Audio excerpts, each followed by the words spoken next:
Hello again. I've got an appointment with some people who are running late, so I'm just going to take a couple of minutes to just do a quick follow-up on last week's bamboo garden video. I'm not actually in the bamboo garden. As you can see, I'm actually on the driveway. But the bamboo here does not stop at the bamboo garden, and this is a really, really nice example of something that I want to sort of explain about actually managing the bamboo garden properly, because some of the larger plants have really just run out of control and they're smothering a lot of things up there. So I'm just gonna pop up to the bamboo garden and sort of show you some of the maintenance things that we're gonna do. And I'm starting here because this is where the really most obvious example of bamboo maintenance is something that we found, this beautiful blue stemmed fella here. Now, we actually damaged this with a truck coming up the driveway because we've had to get some very big trucks in here to rebuild the house. And it's a very narrow driveway. So if you look at the regular culms of this bamboo, they're pretty, straightforward, run-of-the-mill, not that special. Nice fine stem, which I like. But then when we damaged it, these new shoots came up and they are just absolutely gorgeous, like this silvery blue color. So obviously I'm relatively new to the cultivation and maintenance of bamboo. People who look after bamboo all the time know this stuff. It's pretty obvious, apparently. But what you want to do is cut it back, and so that these new shoots emerge in the spring, and they are, generally speaking, the most beautiful part. Now, walked up the driveway a little bit. This is the back of the regular bamboo garden where I was in the last wee video. Here is that spreader, which you can see has just gone absolutely everywhere. And I'm not sure what we're going to do about that. Probably decide where we think it's allowed to be and brush cut it away from everywhere else, because I don't think anything less aggressive is going to work. Now, this path is officially a path. It is on the map. It was totally overgrown, and that pipe I just clambered over. The only reason that this has been excavated out now is so that we can put in a proper overflow for the long pond. The long pond being the pond that I was talking about in the last video, made from where the tennis court used to be. So, going into the bamboo garden. Now, obviously, I pointed out some of these huge stands in here, which are really lovely. But we also have things like this guy. Now, this, believe it or not, is a deliberate part of the collection planted in this garden. It is dead enough that I could just do that by mistake, but it is not entirely gone. These little beautifully fine green stems are actually part of this plant, so it's still alive in there somewhere. Now, the problem that it has is this. Rhododendron in here and the bigger bamboo clumps have just, they've not been, it's not really been properly maintained for years now.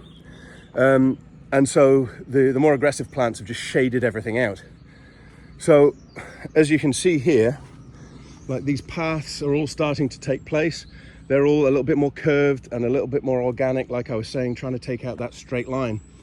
But what we're also finding is that a lot of these clumps of bamboo are too vigorous for their neighbours. And this just looks ratty, doesn't it? You can see like a fresh culm in there, and that's got lovely colour to it, a really nice sort of steely kind of silvery green colour. That's really good.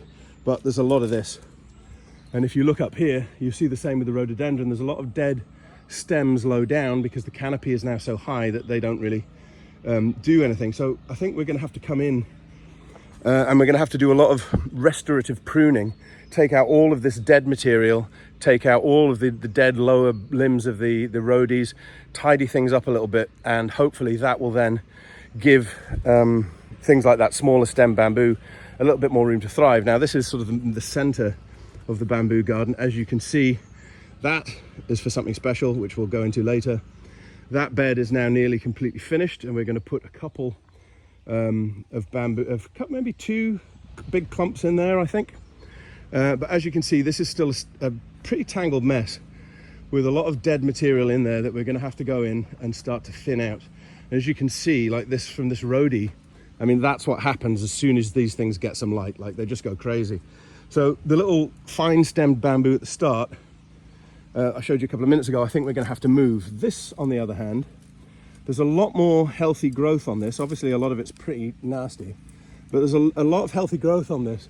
And if you look up, it's really just being overshadowed by these 2 rhododendron here and a huge neighbouring bamboo clump, that one there. And then over here on the left, we've got, again, a lot of dead sort of low down material, which basically became redundant as the canopy got higher and higher. So I think in this area around here, we can do a lot of cutting back. We can thin out the dead material from the existing bamboos that will make them look better, will make them thrive.